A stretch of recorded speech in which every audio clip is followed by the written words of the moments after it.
Marahnya orang bijak adalah diam, tersenyum di saat kesal, dan pergi menghilang di saat kecewa. Tak perlu ada perdebatan, karena bagi dirinya yang terpenting adalah bagaimana menjaga hatinya agar kembali menjadi baik. Dalam diam, ia belajar menanam sabar dan memetik keikhlasan.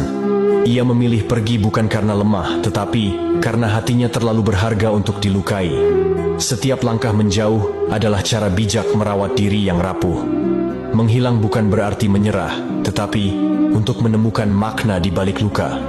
Terkadang, diam dalam kesunyian adalah bahasa terbaik yang hanya bisa dimengerti oleh jiwa-jiwa yang terluka.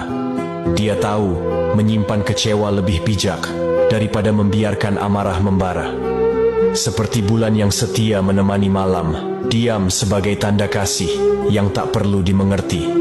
Baginya, ketenangan adalah harta yang tak ternilai, lebih berharga dari kemenangan dalam